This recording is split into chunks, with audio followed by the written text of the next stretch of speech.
आसुछि चंद्रग्रहण आउ एही चंद्रग्रहण ठारू बदलिजिब तुला राशिर व्यक्तिविशेष मानकर भाग्य मिलिब बड़ बड़ खुशीर खबर। आपणकर जदि तुला राशि हुई थाए तेबे एही भिडियोटी को थरे मात्र शेष पर्यंत देखंतु काहेकि ना तुला राशिर व्यक्तिविशेष मानकर जीवन एही चंद्रग्रहण ठारू बदलिबाकु जाउअछि।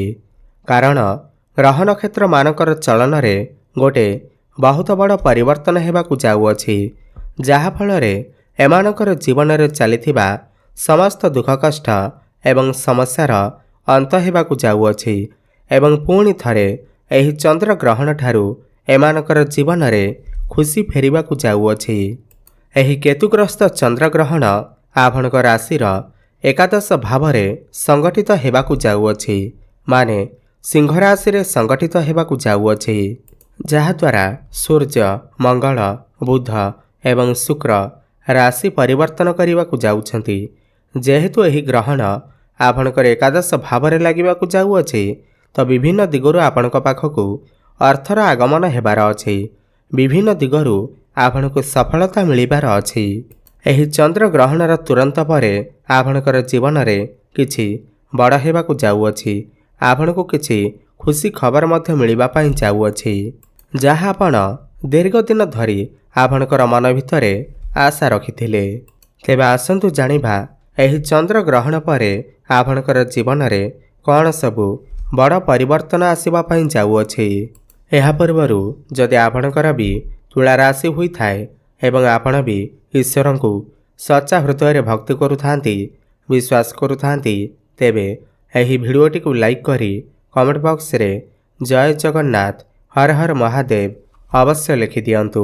देखंतु पूर्वरु देवगुरु बृहस्पति आपणकर भाग्य भावरे वक्री चलन करुथिले एवं आपणकर पंचम भाव को देखुथिले, जहा फलरे आपणकर आर्थिक समस्या देखा देउथिला, धन जनित समस्या देखा देउथिला, आपणको बहुत अधिक परिश्रम करिबा पई पडुथिला एवं परिश्रम अनुसार आपणको फल प्राप्ति हेउ नथिला, स्वास्थ्य जनित समस्या देखा देउथिला, पेट जनित समस्या देखा देउथिला, आपण ऋण नेइथिले किंतु ऋण सुझी पारु नथिले, भाग्यर साथ मिलु नथिला, ऋणर भार आपणकर ऊपर बढ़ी जाइथिला, गृह परिवार रे खुशीर वातावरण नथिला, शिक्षा क्षेत्र रे समस्या देखा देउथिला, अन्य शेषे खर्च हेउथिला, समाज रे मान सम्मान नथिला, आपणको चाकरीटी प्राप्ति होई पारु नथिला, संतान संतति पाई आपण चिंतित थिले, आपणकर व्यापार वाणिज्य रे लॉस हेउथिला, प्रेम जीवन रे मध्य समस्या देखा देउथिला। तेबे एही भली जहा भी समस्या आपणकर जीवन रे चालुथिला ताहा एबे दूर हेबाकु जाउअछि, आपणकर जीवन रे पुणी थरे खुशी फेरिबाकु जाउअछि। एही चंद्र ग्रहण ठारू आपणकर जीवन रे नूतन सूर्य उदय हेबाकु जाउअछि। देखंतु एही चंद्र ग्रहण ठारू सूर्य मंगल बुध एवं शुक्र आपणकर पंचम भाव चलन करिवे एवं बृहस्पतिंकर मार्ग दृष्टि पंचम भाव उपर रहिबा, जहा फलरे प्रेम जीवन रे आपणको सफलता प्राप्ति हेबा, प्रेम जीवन रे लागि रहिथिबा समस्त समस्या रो आपणको मुक्ति मिलिबा, आपणकर जीवन रे केही नूतन पार्टनर आसी पारंती एवं जेउ मानकर कथावार्ता बंद हो जाइथिला ब्रेकअप हो जाइथिला सेमानकर पुणी थरे कथावार्ता आरंभ होई पारे, याचप होई पारे, आपणकर भल पाइबा विवाहर रूप मध्य नहीं पारे।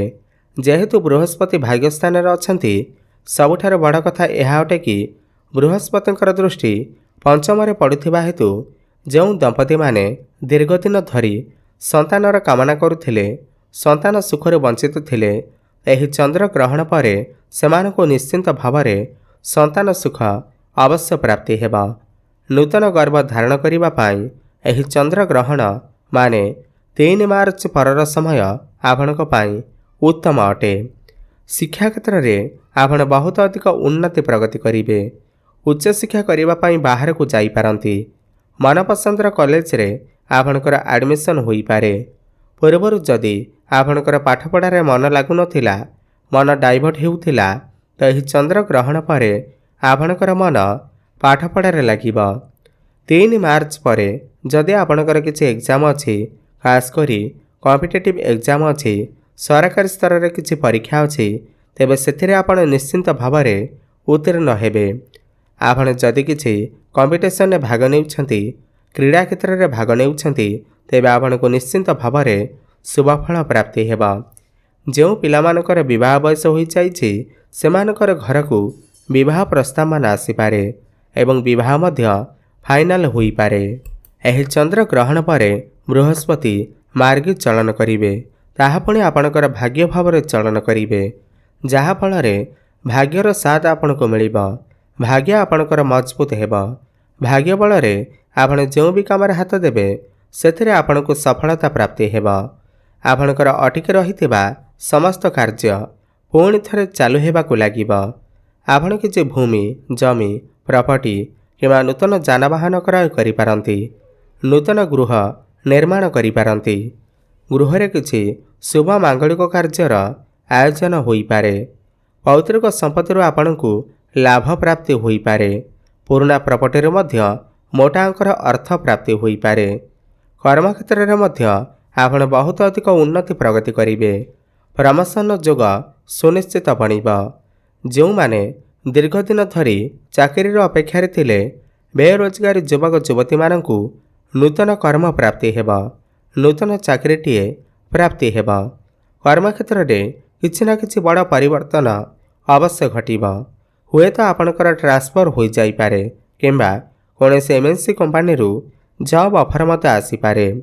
ଆପଣ ଆପଣଙ୍କର କାମକାର୍ଯ୍ୟକୁ ନେଇ ବିଦେଶ ଯାତ୍ରା ମଧ୍ୟ କରିପାରନ୍ତି। ଯେଉଁମାନେ କନଷ୍ଟ୍ରକ୍ସନର କାମ କରୁଛନ୍ତି, ଇମ୍ପୋର୍ଟ ଏକ୍ସପୋର୍ଟର କାମ କରୁଛନ୍ତି, ବିୟୁଟି ପାର୍ଲର ଅଛି, ଷ୍ଟେସନାରୀ ସପ୍ ଅଛି, ଯେଉଁମାନେ ହୋଟେଲ ମ୍ୟାନେଜମେଣ୍ଟ ଲାଇନରେ ଅଛନ୍ତି, IT ସେକ୍ଟରରେ ଅଛନ୍ତି, ଟେକ୍ନିକାଲ ଫିଲ୍ଡରେ ଅଛନ୍ତି, ସେମାନଙ୍କୁ ଅନେକ ଶୁଭଫଳର ପ୍ରାପ୍ତି ହେବ। ବୃହସ୍ପତିଙ୍କର ଦୃଷ୍ଟି ଆପଣଙ୍କର ତୃତୀୟ ଭାବ ଉପରେ ପଡ଼ୁଥିବାରୁ ଆପଣଙ୍କର ସାହସ ପରାକ୍ରମ ବଢ଼ିବ। ଆପଣ ବହୁତ ଅଧିକ ଛୋଟ ମୋଟ ଜାଗାକୁ ଯାତ୍ରା କରିପାରନ୍ତି। ଯେଉଁମାନେ ଅନଲାଇନ୍ କ୍ଷେତ୍ରରେ କାମ କରୁଛନ୍ତି, ଡିଜିଟାଲ ମାର୍କେଟିଂର କାମ କରୁଛନ୍ତି, ଫାଇନାନ୍ସ କ୍ଷେତ୍ରରେ ଅଛନ୍ତି, ଟିଚରସିପ୍ ଲାଇନରେ ଅଛନ୍ତି, ସେମାନଙ୍କୁ ଅନେକ ଶୁଭଫଳ ପ୍ରାପ୍ତି ହେବ। ବୃହସ୍ପତିଙ୍କର ଦୃଷ୍ଟି ଆପଣଙ୍କର ଲଗ୍ନ ଭାବ ଉପରେ ପଡ଼ୁଥିବାରୁ ଆପଣଙ୍କର ମାନ ସମ୍ମାନ ବଢ଼ିବ, ଲୋକପ୍ରିୟତା ବଢ଼ିବ। ଆପଣଙ୍କର ଭିତରେ ଜ୍ଞାନ ଏବଂ ବୁଦ୍ଧି ବଢ଼ିବ। ପୂର୍ବରୁ ଲାଗି ରହିଥିବା ସମସ୍ତ ସ୍ୱାସ୍ଥ୍ୟଗତ ସମସ୍ୟାରୁ ମଧ୍ୟ ଆପଣଙ୍କୁ ମୁକ୍ତି ମିଳିବ। ଏହି ଚନ୍ଦ୍ରଗ୍ରହଣ ପରେ ଆପଣଙ୍କୁ ଆକସ୍ମିକ ଧନ ପ୍ରାପ୍ତି ହେବ। ବିଭିନ୍ନ ଦିଗରୁ ଆପଣଙ୍କ ପାଖକୁ ଅର୍ଥର ଆଗମନ ହେବ। ଯେଉଁମାନେ ସେୟାର ମାର୍କେଟ, ଷ୍ଟକ୍ ମାର୍କେଟ, ଟ୍ରେଡିଂରେ କାମ କରୁଛନ୍ତି, ସେମାନଙ୍କୁ ମଧ୍ୟ ଆକସ୍ମିକ ଲାଭ ପ୍ରାପ୍ତି ହେବ। ଆପଣଙ୍କ ପାଖକୁ ଏତେ ଧନ ଆସିବ କି ଆପଣ ସ୍ୱପ୍ନରେ ସୁଦ୍ଧା କଳ୍ପନା ମଧ୍ୟ କରିନଥିବେ। ଆପଣଙ୍କର ଡେଲି ଇନକମ୍ ବଢ଼ିଯିବ। ଆପଣ ନିଜେ ଦେଖିବେ ଆପଣଙ୍କର ପୂର୍ବ ଅପେକ୍ଷା ଆପଣଙ୍କର ଆୟରେ ବୃଦ୍ଧି ଦେଖିବାକୁ ମିଳିବ। ଫାଇନାନ୍ସିଆଲ ଗ୍ରୋଥ ହେବ। ଆପଣଙ୍କର ବ୍ୟାଙ୍କ ବାଲାନ୍ସ ମଧ୍ୟ ବଢ଼ିବ।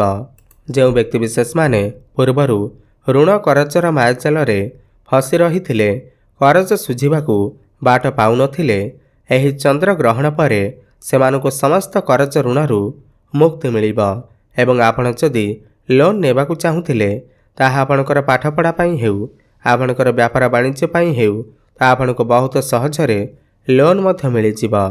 କୋର୍ଟ କଚେରୀରେ ଯଦି ଆପଣଙ୍କର କିଛି ମାମଲା ଚାଲୁଥିଲା, ତାହା ମଧ୍ୟ ରାୟ ଆପଣଙ୍କ ସପକ୍ଷରେ ଯାଇପାରେ। ଯେଉଁମାନେ ମେଡ଼ିକାଲ ଫିଲ୍ଡରେ କାମ କରୁଛନ୍ତି, ହସ୍ପିଟାଲ ଲାଇନରେ କାମ କରୁଛନ୍ତି, ସେମାନଙ୍କୁ ଅନେକ ଶୁଭଫଳର ପ୍ରାପ୍ତି ହେବ। ଯେଉଁ ବ୍ୟକ୍ତିବିଶେଷମାନେ ବ୍ୟାପାର ବାଣିଜ୍ୟ କରୁଛନ୍ତି, ଏହି ଚନ୍ଦ୍ରଗ୍ରହଣ ପରେ ସେମାନେ ନୂତନ ବ୍ୟାପାର ବାଣିଜ୍ୟ ଆରମ୍ଭ କରିପାରନ୍ତି। ପାର୍ଟନରସିପ୍ରେ କିଛି ବ୍ୟାପାର ବାଣିଜ୍ୟ ଆରମ୍ଭ କରିପାରନ୍ତି, ଯାହା ଭବିଷ୍ୟତରେ ଅନେକ ଗୁଡ଼ିଏ ଲାଭ ଆଣି କରିଦେବ। ବୈବାହିକ ଦାମ୍ପତ୍ୟ ଜୀବନ ମଧ୍ୟ ସୁଖମୟ ବ୍ୟତୀତ ହେବ। ପୂର୍ବରୁ ଯଦି କିଛି ସମସ୍ୟା ଲାଗି ରହିଥିଲା, ତାହା ଦୂର ହୋଇଯିବ। ଆପଣଙ୍କର ଲାଇଫ୍ ପାର୍ଟନରଙ୍କର କ୍ୟାରିୟରରେ ମଧ୍ୟ ଗ୍ରୋଥ ଆସିବ। ତେବେ ଅଧିକ ଶୁଭଫଳ ପ୍ରାପ୍ତି କରିବା ପାଇଁ ଆପଣ ପ୍ରତ୍ୟେକ ଦିନ ଶୁକ୍ରଙ୍କର ବୀଜମନ୍ତ୍ରର ଜପ ଅବଶ୍ୟ କରନ୍ତୁ।